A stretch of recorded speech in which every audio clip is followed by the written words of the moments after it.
जय श्री राधे मित्रों, बहुत स्वागत है आपका न्यूज़ 24 के यूट्यूब चैनल और फेसबुक पेज पर। मैं हूं हरि गोपाल शर्मा। मित्रों, आज के टॉपिक में हम बात करेंगे छठ महापर्व की। क्या है छठ का ये विशेष पर्व, क्यों इसको मनाया जाता है, ये पर्व हमें क्या संदेश देता है और हमें पूजा में क्या सावधानी रखनी है, कैसे पूजा करनी है, इसके बारे में चर्चा करेंगे। तो आइए शुरू करते हैं अपना विशेष प्रोग्राम छठ महापर्व। मित्रों, आज से यानी कि 18 तारीख से लेकर के 21 नवंबर तक यानी 4 दिन छठ का महापर्व मनाया जाएगा। छठ का महापर्व साल में 2 बार मनाया जाता है। एक तो चैत्र मास में इसका पर्व मनाया जाता है, जिसको चैती छठ कहते हैं। वहीं दूसरा जो पर्व है वो कार्तिक मास में मनाया जाता है। छठ का जो पर्व है वो कार्तिक मास की चतुर्थी तिथि से शुरू होता है और कार्तिक मास के शुक्ल पक्ष की सप्तमी तिथि को सूर्य देव को अर्घ देने के साथ समाप्त होता है। मित्रों, ये पर्व परम कल्याणकारी है। ये किसी राज्य विशेष या स्थान विशेष का पर्व नहीं है। हम कहते हैं कि इस पर्व को हर व्यक्ति को मनाना चाहिए। हर सनातन धर्म के अनुयायी को इस पर्व को मनाना चाहिए। इस पर्व में हम शक्ति और शक्तिमान दोनों की पूजा करते हैं। सूर्य देव, शास्त्रों में देव का स्थान, ज्योतिष शास्त्र में नवग्रहों के राजा कहलाते हैं सूर्य भगवान। इनको शास्त्रों में भगवान का दर्जा भी प्राप्त है। सूर्य नारायण भगवान के नाम से इनको पूजा जाता है। सूर्य देव की पूजा का पर्व है। उनके प्रति कृतज्ञता व्यक्त करने का पर्व है, क्योंकि सूर्य देव हमें जो किरणें देते हैं, उनके प्रकट होते ही, उनके निकलते ही हमें विशेष ऊर्जा का प्राप्त होती है। इसलिए हम उनको इस छठ पर्व को मना करके उनके प्रति कृतज्ञता व्यक्त करते हैं। सूर्य की किरणों से हमें जो तेज प्राप्त होता है, उससे हमें आरोग्यता की प्राप्ति होती है। वातावरण में जितने भी नकारात्मक प्रभाव होते हैं, नकारात्मक बैक्टीरिया या जीवाणु होते हैं, उनको सूर्य की किरणें नष्ट कर देती हैं। तो सूर्य देव बिना किसी लोभ लालच के हमें अपनी कृपा प्राप्त कराते हैं। इसलिए उनके प्रति हमें हमेशा सभी को कृतज्ञता व्यक्त करनी चाहिए। ज्योतिष शास्त्र में कहा जाता है कि सूर्य देव को, ज्योतिष शास्त्र ही नहीं, सभी शास्त्रों में सबसे पहले सूर्य देव की पूजा का विधान है। उगते हुए सूर्य को प्रतिदिन जल देना चाहिए। और ये एक ऐसा पर्व है जिसमें अस्ताचल सूर्य को भी अर्घ दिया जाता है। अब बात छठी माँ की। छठी मैया सूर्य देव की बहन कही जाती है। बच्चे का जब जन्म होता है तो छठी पूजन लगभग हर एक के घर में होता है। छठी मैया 5 साल तक बच्चे की रक्षा करती है। आपने देखा भी होगा अपने घरों में कि जब बच्चा सो रहा होता है तो कभी वो हंसने लगता है, कभी वो रोने लगता है। तो हम लोग कहते हैं कि छठी मैया हमारे बच्चे को खिला रही है। यानी कि बच्चों की दीर्घायु, निसंतान को संतान की प्राप्ति इस व्रत के द्वारा होती है। बच्चों को छठी मैया की कृपा से दीर्घायु प्राप्त होती है, या उसको कोई कष्ट है तो छठी मैया की पूजा से उसके कष्टों का निवारण होता है। छठी मैया नवग्रह में या 9 देवी की बात की जाए तो इनको कात्यायनी का स्वरूप माना जाता है। माँ कात्यायनी ही छठी मैया के स्वरूप में रहती हैं। इस पर्व में हम शक्तिमान सूर्य देव की पूजा करते हैं और शक्ति माँ छठी की उपासना करते हैं। ये पर्व हमें प्रकृति पूजा का संदेश देता है, स्वच्छता का संदेश देता है कि हमें अपने चारों ओर प्रकृति का संरक्षण करना चाहिए।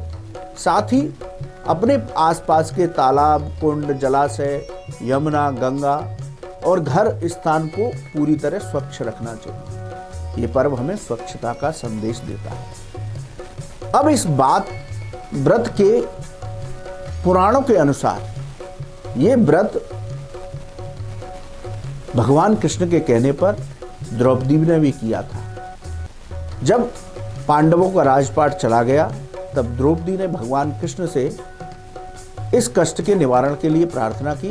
तो भगवान कृष्ण ने कहा कि आप कार्तिक मास में छठ पर्व को मनाइए, भगवान सूर्य और छठी मैया की उपासना कीजिए, तो आपको पुनः राज्य की प्राप्ति होगी, यश कीर्ति की प्राप्ति होगी।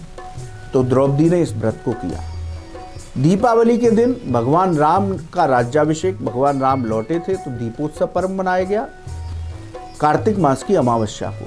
कार्तिक मास की अमावस्या के बाद जब सप्तमी तिथि आई तो भगवान राम और सीता ने भी इस छठ पर्व को मनाया, भगवान सूर्य की आराधना की। तो त्रेता में भी इस व्रत को मनाया जाता था, द्वापर में भी मनाया जाता था, और कलयुग में तो ये परम कल्याणकारी व्रत है। ये व्रत 4 दिन तक चलता है। चतुर्थी तिथि से शुरू होगा, यानी कि आज 18 तारीख से ये शुरू हो रहा है। आज जो पूजा की जाती है उसको कहते हैं नहाए खाए। इस दिन व्रती सुबह से व्रत संकल्प लेते हैं, अपने पूजा के स्थान और अपने चारों तरफ के स्थान को साफ करते हैं, स्वच्छ व्रत धारण करते हैं और शाम को जाकर के विशेष रूप से कद्दू की सब्जी का भोग लगा करके प्रसाद ग्रहण करते हैं। दूसरा दिन होता है इसका खरना, जो कार्तिक शुक्ल पंचमी को होता है।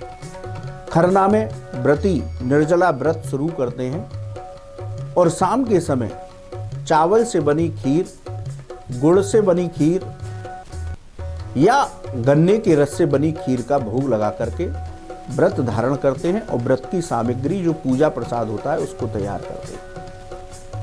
कार्तिक शुक्ल षष्ठी तिथि को व्रती सुबह से व्रत संकल्प निर्जला व्रत को धारण करते हैं और किसी कुंड या जलाशय पर जाकर के अस्ताचल सूर्य को अर्घ देते हैं। अस्ताचल सूर्य को अर्घ यानी कि षष्ठी तिथि को 5:26 पर अस्ताचल सूर्य को अर्घ दिया जाएगा। यदि कहीं प्रदूषण की वजह से या बादलों की वजह से सूर्य भगवान नहीं दिखाई देते हैं, सूर्यदेव नहीं दिखाई देते हैं, तो आप 5:26 के बाद उनकी मानसिक रूप से पूजा कर उन्हें अर्घ दे सकते हैं। व्रती पहले तो पूरे दिन पूरी रात्रि जल में खड़े रह करके आराधना करते थे या जलाशय के पास बैठ करके आराधना करते थे, लेकिन कोरोना काल है इसलिए अपने घरों पर पूरी रात्रि जागरण करें, छठी मैया के गीत भजन गाएं, भगवान सूर्य के भजन गाएं, उनके मंत्रों का जाप करें और सप्तमी तिथि को सुबह 6:49 से सूर्योदय होगा, तो आप उगते हुए सूर्य देव को जल दे करके इस व्रत को पूर्ण करें। इस व्रत में व्रती जितनी भी ऋतुफल होते हैं उनको एक डलबे में सजा करके विशेष रूप से ठेकुआ का प्रसाद, नारियल ये सब रख करके, गन्ना लेकर के और सूर्यदेव और छठी मैया की पूजा करते हैं। एक बात आपको विशेष रूप से बता देते हैं कि आप सूर्यदेव को अर्घ तांबे के पात्र में जल भर करके दें, उस जल में कुछ लाल पुष्प डालें, रोली या कुमकुम डालें, उसमें कुछ तिल डालें और कुछ गुड़ या जो भी मीठा हो उसको डाल करके उस जल से आप अर्घ दें। तांबे के पात्र से जल देने से सूर्यदेव शीघ्र प्रसन्न होते हैं। विशेष रूप से ध्यान रखें कि तांबे के पात्र में दूध भर करके उनका अभिषेक न करें। तांबे के पात्र में दूध जहर बन जाता है, इसलिए यदि आपको दूध से अभिषेक करना है, दूध से उनको अर्घ देना है, तो वो किसी दूसरे धातु के पात्र से उनको अभिषेक करें। ये सावधानी विशेष रूप से ध्यान रखें। यदि आप मंत्र जप करना चाहते हैं तो आप छठी मैया को प्रसन्न करने के लिए नवार्ण मंत्र ओम ऐं ह्रीं क्लीं चामुंडाय बिच्चे, इस मंत्र की अपनी सामर्थ्य के अनुसार माला जप करें तो छठी मैया की कृपा प्राप्त होगी। वहीं आप भगवान सूर्य को जल देते समय और उनकी आराधना करते समय मंत्र जप कर सकते हैं। मंत्र है ओम ह्रां ह्रीं ह्रौं सह सूर्याय नमः या ह्रीं आदित्याय नमः या ह्रीं भास्कराय नमः। इन मंत्रों से आप मंत्र बोलते हुए जब उनको अर्घ दें और जितनी सामर्थ्य हो इन मंत्रों का जाप करें तो सूर्यदेव की आपको कृपा प्राप्त होगी। आपकी कुंडली में सूर्यदेव से जुड़ा कोई भी दोष है तो वो भी शांत हो जाएगा।